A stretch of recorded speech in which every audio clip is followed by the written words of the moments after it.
विषय से आमको जगत मध्य मनोनीत करी तांकर एही निगूढ़ तत्वर भंडार घरिया करी आम मानकु रखी अछंती।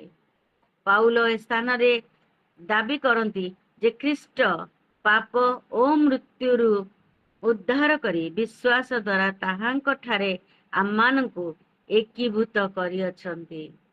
आम मानकर निमंते जगत को आसिले एवं आम मानकु मृत्युरु पापरु उद्धार करी विश्वास द्वारा एवं ताहांक ठारे आम माने एकीभूत करिअछंती। जदि से मृत्युवरण करि नथान्ते तांकर पुनरुत्थान होई नथान्ता ताहले समस्त वृथा बोली प्रचार वृथा बोली पाउल मध्य लिखंती। सेटा करिथिबारु आम माने पिता ईश्वरंकर सहित सेही विश्वासर सहित आम माने एकीभूत होइअछु तांकर रक्षक सेवकर दायित्व पाइअछु।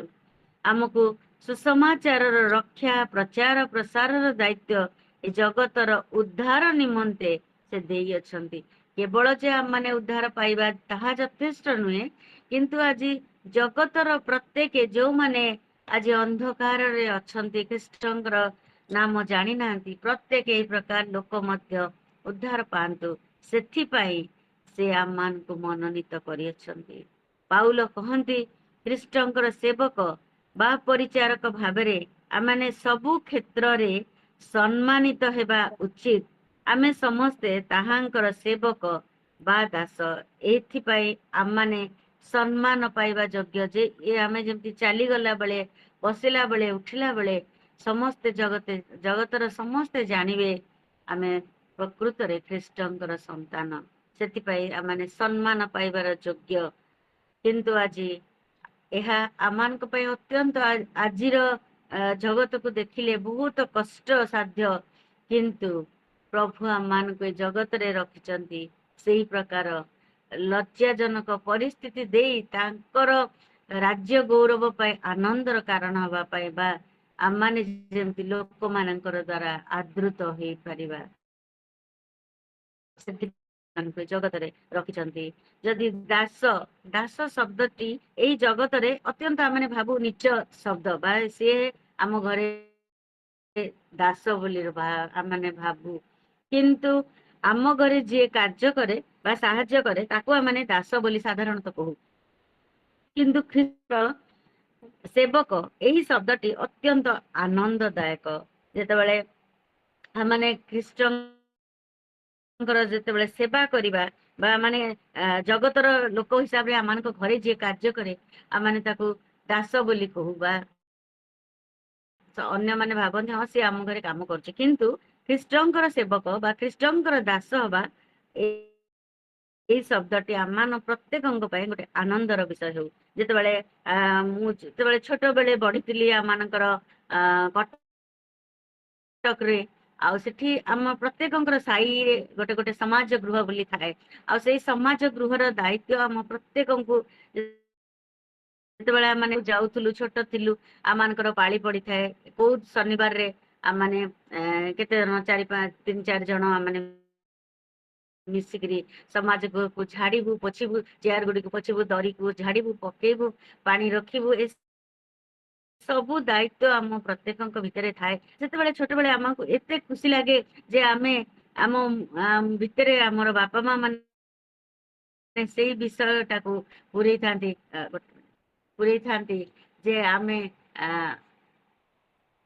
गोटे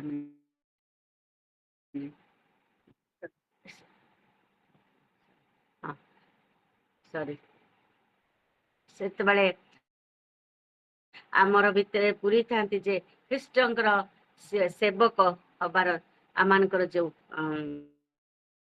मनर बांछाटा केते आनंददायक ताहा माने बहुत खुशी रे आमानकर सेई उपासनालयर कार्य आमाने करिथाउ। किंतु ताहा आम प्रत्येकंकर भितरे सेई अवश्य सेई तृषाटा बा सेई दास हबार जो आग्रहटा सेटा आम प्रत्येकंकर भितरे रहिबार आवश्यकता रहिछि।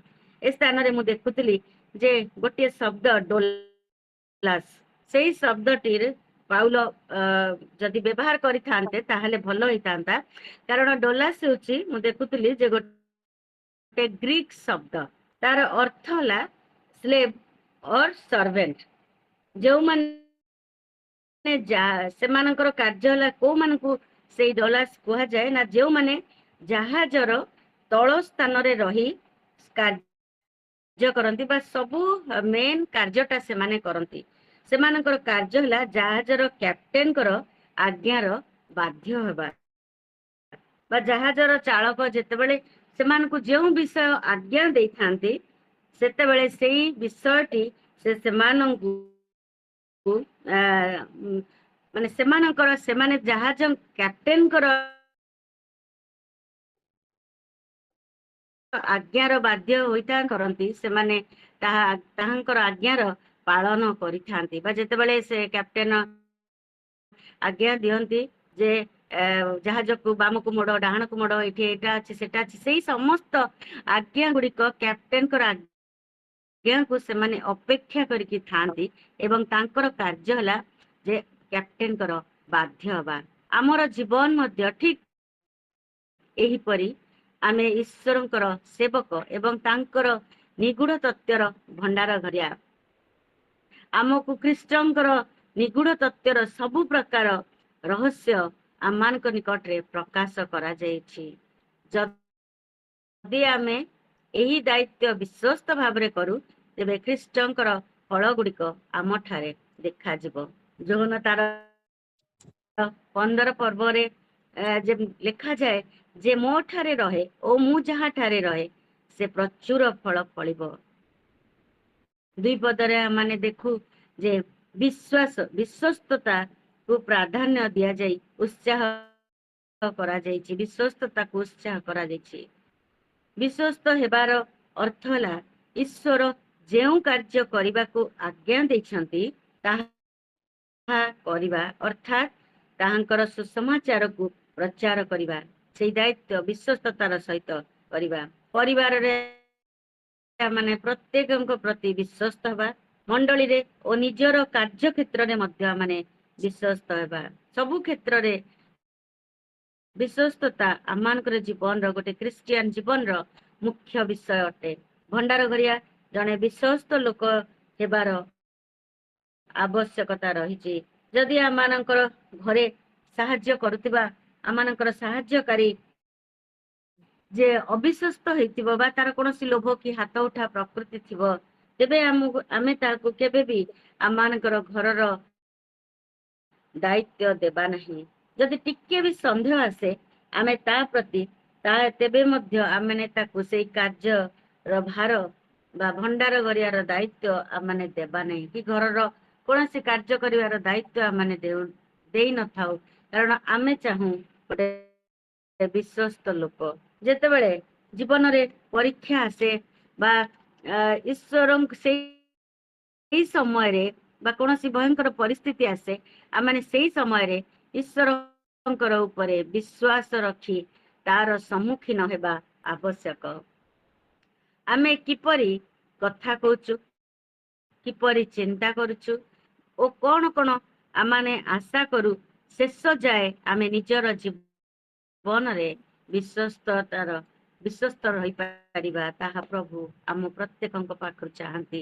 ଆମମାନଙ୍କର କଥାରେ, ଆମମାନଙ୍କର ଚିନ୍ତାରେ, ଆମମାନେ ଯାହାବି ଖ୍ରୀଷ୍ଟଙ୍କ ଠାରୁ ବା ଜଗତର କୌଣସି ବିଷୟରୁ ଆମେ କୌଣସି ବିଷୟ ଆଶା କରୁ, ଶେଷ ଯାଏ ଆମେ ନିଜର କାର୍ଯ୍ୟରେ ବିଶ୍ୱସ୍ତ ହେବା ଆବଶ୍ୟକତା ରହିଛି। ଯଦି 3 ପଦ ଏବଂ 4 ପଦରେ ଆମେ ଦେଖୁ ଯେ ବିଚାର ବିଷୟରେ ଲେଖାଯାଇଛି। ସୁସମାଚାରର ଭାର ବହନ କରିବା ଜଣେ ସେବକର ମୁଖ୍ୟ ଦାୟିତ୍ୱ ଅଟେ। ଅନେକ ସମୟରେ ଖ୍ରୀଷ୍ଟଙ୍କର ସୁସମାଚାରର ସେବକ ମାନେ ଲୋକମାନଙ୍କର ସମାଲୋଚନାର ଶିକାର ହୋଇଥାନ୍ତି। ସେମାନଙ୍କର ଶିକ୍ଷା, କଥା, କାର୍ଯ୍ୟ ସବୁକୁ ବିଚାର କରାଯାଏ। ସହଜରେ ଯେତେବେଳେ ଆମେ ଜଣେ ସେବକ ବା ଖ୍ରୀଷ୍ଟଙ୍କର ବାକ୍ୟ ନେଇ ଛିଡା ହୁଏ ବା ପ୍ରଚାର କରେ, ବାକ୍ୟରୁ ଆମେ ସାଙ୍ଗେ ସାଙ୍ଗେ ତାର ସେବକ ଖୁଣ ବାହାର କରୁ, ସେ ଏମିତି କହିଲେ, ସେମିତି କହିଲେ, ଏହା କହିଲେ, ଏଇ ଖୁଣ ଆମେ ବିଚାର ସାଙ୍ଗେ ସାଙ୍ଗେ କରିଦେଇଥାଉ। ଥରେ ମୋର ମନେ ପଡେ ଗୋଟେ ଯୁବା ପିଲା ଥରେ ମତେ ପଚାରିଥିଲା, ଆଣ୍ଟି ଯେଉଁମାନେ ପୁଲପିଟରେ ଛିଡା ହେଇ କେତେ ସୁନ୍ଦର ବାକ୍ୟ କହନ୍ତି, କିନ୍ତୁ ସେମାନଙ୍କର ବ୍ୟକ୍ତିଗତ ଜୀବନ କାହିଁକି ଏ ପ୍ରକାର ଭାବରେ, କିନ୍ତୁ ସମ୍ପୂର୍ଣ୍ଣ ଭିନ୍ନ ଜୀବନ, କିନ୍ତୁ ବାକ୍ୟ ନେଇ ସେମାନେ ଆଉ ଗୋଟେ ଜୀବନ ପୁଲପିଟରେ ଆଉ ଗୋଟେ କଥା କହିଥାନ୍ତି। ଆଜି ସେଇ ପିଲା ପରି ଅନେକଙ୍କର ଭିତରେ ସେଇ ସମାନ ପ୍ରଶ୍ନ, ବହୁତ ପ୍ରଶ୍ନ ଥାଏ, କିନ୍ତୁ ବିଚାର କରିବା ଦାୟିତ୍ୱ ଆମର ନୁହେଁ। ଆମେ ଖ୍ରୀଷ୍ଟଙ୍କର ବାକ୍ୟ ନେଇ ଛିଡା ହେବା, ସେ ଲୋକର ବ୍ୟକ୍ତିଗତ ସେବକର ବ୍ୟକ୍ତିଗତ ଜୀବନକୁ ଦେଖିବା। ଆମମାନଙ୍କର ଇଏ ନୁହଁ, କିନ୍ତୁ ବାକ୍ୟ ଈଶ୍ୱରଙ୍କର, ସେ କଣ କହିବାକୁ ଚାହାନ୍ତି ତାହା ଆମ ପ୍ରତ୍ୟେକଙ୍କର ପାଖରେ ସେଇ ବିଷୟକୁ ଆମମାନେ ସ୍ମରଣରେ ରଖିବା ଆବଶ୍ୟକ। ଚାରିପଦରେ ପାଉଲ କରନ୍ଥୀୟ ମଣ୍ଡଳୀରୁ ଯାହା ଶିକ୍ଷା କରନ୍ତି, ଚାରିପଦରେ ଦେଖୁଛୁ ଯେ ତାହା ଅର୍ଥାତ୍ ନିଜେ ଅନୁଭବ କରୁଥିବା ସମାଲୋଚନା ବିଷୟରେ ସେ ଲେଖନ୍ତି। ସେ ନିଜେ ମଧ୍ୟ ନିଜର ବିଚାର ନିଜ ଭିତରେ ଜାଣିପାରନ୍ତିନି, କିନ୍ତୁ ଈଶ୍ୱର ଅନ୍ତଃକରଣ ଦେଖନ୍ତି, ସେ ବିଚାର କରିବା ଦାୟିତ୍ୱ ତାଙ୍କର। ମନୁଷ୍ୟର ବିଚାରକୁ ସେ ଧ୍ୟାନ ଦିଅନ୍ତି ନାହିଁ। ପାଉଲ ଲେଖନ୍ତି, ମନୁଷ୍ୟର ବିଚାରକୁ ମୁଁ ଧ୍ୟାନ ଦିଏ ନାହିଁ, କିନ୍ତୁ ମୁଁ ନିରୂପିତ ପଥର ଶେଷ ଯାଏ, ପାଉଲ ଲେଖନ୍ତି ନିରୂପିତ ପଥର ଶେଷ ଯାଏ ମୁଁ ଦୌଡୁଅଛି। ପାଉଲଙ୍କର ବିଷୟରେ ଆମେ ସମସ୍ତେ ଜାଣୁ ଯେ ତାଙ୍କୁ ଈଶ୍ୱର କେଉଁ ଅବସ୍ଥାରୁ ତାଙ୍କର ରାଜ୍ୟ ଗୌରବ ପାଇଁ ସେ ମନୋନୀତ କରିଥିଲେ। ଆମେ ସମସ୍ତେ ଜାଣୁ, ଯେତେବେଳେ ପାଉଲ ତାଙ୍କର ଖ୍ରୀଷ୍ଟଙ୍କର ଲୋକମାନଙ୍କୁ ଏଇ ପ୍ରଚାର କରୁଥିବା ସମୟରେ ସେ ତାଡନା ଦଉଥିଲେ, ସ୍ତିଫାନଙ୍କୁ ମଧ୍ୟ ସେ ତାଙ୍କର ସିଏ ବିଚାର ବା କଷ୍ଟ ଦେଇଥିଲେ, ଧରିଥିଲେ। ସମସ୍ତ ବିଷୟ ପାଉଲଙ୍କ ବିଷୟରେ ଆମେ ଜାଣୁ, କିନ୍ତୁ ସେଇ ସମୟରେ ଖ୍ରୀଷ୍ଟ ତାଙ୍କୁ ମନୋନୀତ କରୁଛନ୍ତି। ଯେମିତି ବାକ୍ୟରେ ଲେଖାଯାଏ ଯେ ଆମେ ତାକୁ ମନୋନୀତ କରିଛୁ, ଆଉ ବାଲ୍ୟ କାଳରୁ ମନୋନୀତ କରିଛୁ, ଯେମିତି ସେ ଯୋଉମାନେ ଖ୍ରୀଷ୍ଟଙ୍କୁ ଜାଣି ନାହାନ୍ତି ସେମାନଙ୍କ ନିକଟରେ ସେ ବାକ୍ୟ, ମୋର ବାକ୍ୟ ବହନ କରିବା ପାଇଁ ସେ ଜଣେ ମୋର ମନୋନୀତ ଦାସ। ପ୍ରଭୁଙ୍କର କେତେ ସୁନ୍ଦର, କୋଉ ଅବସ୍ଥାରୁ ସେ ତାଙ୍କୁ ମନୋନୀତ କରିଥିଲେ, ଆଉ ସେ ସବୁ କିଛି ଈଶ୍ୱର ଜାଣନ୍ତି, ଅନ୍ତଃକରଣ ଆମର ଜାଣନ୍ତି, ଆଉ ସେ ଆମକୁ ଏଇ ଜଗତରେ ତାଙ୍କର ସେଇ ମନୋନୀତ ଦାସ କରି ରଖିଛନ୍ତି। ସମ୍ମୁଖକୁ ପାଉଲ କହନ୍ତି, ମୁଁ ପଛକୁ ଯେବେଠୁ ସେ ମନୋନୀତ ହୋଇଛନ୍ତି ଖ୍ରୀଷ୍ଟଙ୍କର ଦ୍ଵାରା, ସେବେଠୁ ସେ ଆଉ ପଛକୁ ଫେରି ନାହାନ୍ତି, ବା ତାଙ୍କର ସେଇ ପାପମୟ ବିଷୟ ବା ଜୀବନକୁ ସେ ଆଉ ଫେରି ନାହାନ୍ତି, କିନ୍ତୁ ଖ୍ରୀଷ୍ଟଙ୍କର ଜଣେ ବିଶ୍ୱସ୍ତ ସେବକ ହୋଇ ସେ ସମ୍ମୁଖକୁ ଲକ୍ଷ୍ୟ ରଖି ଦୌଡିଛନ୍ତି ବୋଲି ଲେଖା ଆମମାନେ ସମସ୍ତେ ଜାଣିଛୁ।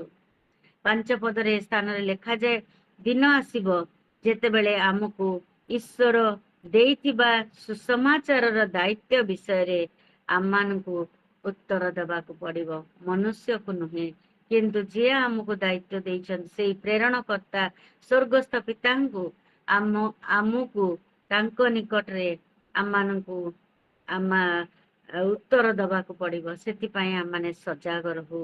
ମନୁଷ୍ୟ ଭାବରେ ଆମେ ବିଚାର କରୁ, କିନ୍ତୁ ସେବକ ଏହି ସେବକ ବହୁତ ଭଲ କହିଲେ। ଆମେ ଅନେକ ସମୟରେ ଆମମାନଙ୍କର ବିଚାର ଥାଏ, ଏଇ ଦାସ ବଢିଆ କହିଲେ, ସେ କଣ କହିଲେ ମୋ ବାକ୍ୟ, ଏମିତି ଆମମାନେ ବିଚାର କରିଥାଉ। ଏବେ ବହୁତ ବିଶ୍ୱସ୍ତ କେବଳ ଈଶ୍ୱର ଜାଣନ୍ତି ଏ ଅନ୍ଧକାର ଜଗତରେ କିଏ ତାଙ୍କର ଆଲୋକ ସ୍ୱରୂପ ହୋଇପାରିବ।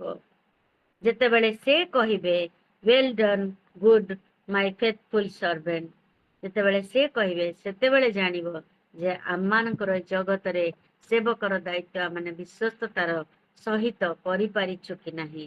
ଅର୍ଥାତ୍ ଜଣେ ଉତ୍ତମ ଓ ବିଶ୍ୱସ୍ତ ଦାସ ବୋଲି ସେ ଆମମାନଙ୍କୁ କହିବେ। ମାଥ୍ୟୁ 25:21 ଦେଖୁ, ସେତେବେଳେ ଆମେ ଜାଣିବା ଜଗତରେ ଦେଇଥିବା ଈଶ୍ୱରଙ୍କର ସେଇ ସେବକର ଦାୟିତ୍ୱ ଆମମାନଙ୍କର ଜୀବନରେ ସାର୍ଥକ ହୋଇଛି। ଗୋଟେ ଛୋଟ ଉଦାହରଣ ଦେଇ ମୁଁ ଶେଷ କରିବି। ବହୁତ ଦିନ ତଳର ଗୋଟେ ଘଟଣା ମୁଁ ଶୁଣିଥିଲି, ଆଉ ଗୋଟେ ଉଦାହରଣ ଗୋଟେ ଜାଗାରୁ ପଢିଥିଲି, ଆଉ ସେଇଟା ମୋର ସ୍ମରଣରେ ଆସିଲା। ଜଣେ ବ୍ୟକ୍ତି ତାଙ୍କର ପରିବାର ସହିତ ସମୁଦ୍ର କୂଳରେ ଥିବା ନିଜର ବନ୍ଧୁଙ୍କର ଗୋଟେ ଫାର୍ମ ହାଉସକୁ କିଛି ଦିନ ଛୁଟି କଟେଇବା ପାଇଁ ନିଜର ପରିବାର ସହିତ ସେ ସ୍ଥାନରେ ରହିବାକୁ ସେ ଇଚ୍ଛା କଲେ। ତେଣୁ ସେ ବନ୍ଧୁଙ୍କୁ କହିଲେ ଯେ ମତେ ଯଦି କିଛି ଦିନ ପାଇଁ ତୁମର ସେଇ ଘରଟି ଯୋଉ ଫାର୍ମ ହାଉସଟି ବନ୍ଦ ହେଇ ପଡିଛି ତାର ଚାବିଟି ମତେ ଦିଅନ୍ତେ, ତାହେଲେ ମୁଁ ମୋର ପରିବାର ସହିତ କିଛି ଦିନ ସେଇ ଜଗତର ମାନେ ସହରର ଭିଡ ଭାଡ ମାନେ କାର୍ଯ୍ୟ ବ୍ୟସ୍ତତା ଭିତରୁ ଜଞ୍ଜାଳ ଭିତରୁ ମୁଁ କିଛି ଦିନ ଛୁଟି କଟେଇବା ପାଇଁ ସେଇ ସମୁଦ୍ର କୂଳର ନୀରବତା ଭିତରେ କାଟିବାକୁ ଚାହେଁ।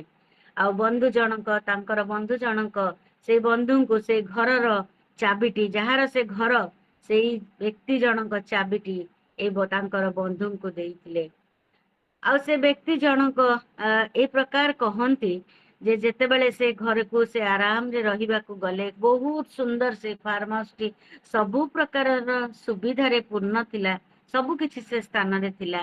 ଆଉ ସେ କହନ୍ତି ଯେତେବେଳେ ମୁଁ ସକାଳୁ ଉଠିଲି ମୋର ବିଛଣାରୁ ଆଉ ମୁଁ ଚାହା ପିଇବା ପାଇଁକା କିଚେନ କୁ ଗଲି, କେତେ ସୁନ୍ଦର ୱେଲ ଅର୍ଗାନାଇଜ କିଚେନ, ସବୁ କିଛି ସେ କିଚେନ ରେ ଅଛି।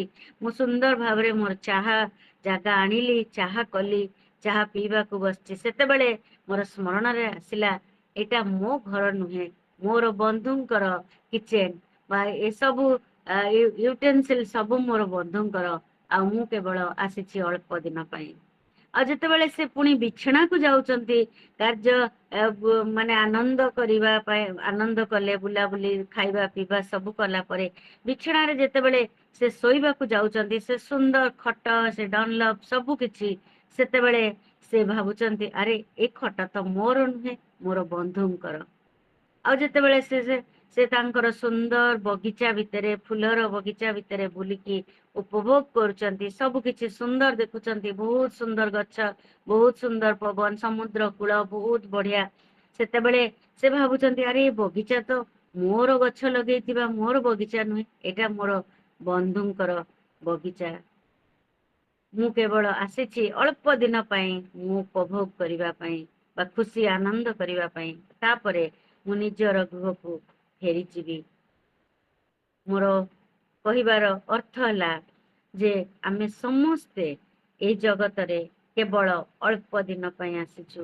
ଯେପରି ଖ୍ରୀଷ୍ଟଙ୍କର ଦେଇଥିବା ଦାୟିତ୍ୱକୁ ଆମମାନେ ବିଶ୍ୱସ୍ତତାର ସହିତ କରିପାରିବା ଏବଂ ତାଙ୍କର ଆହ୍ୱାନର ବାଧ୍ୟ ହବା। ଯେଉଁ ଦାୟିତ୍ୱ, ଯେଉଁ ବିଷୟ ଆମମାନଙ୍କୁ ଦିଆଯାଇଛି ତାର ଆମମାନେ ବିଶ୍ୱସ୍ତ ଭଣ୍ଡାର ଭରିଆ ହେଇପାରିବା।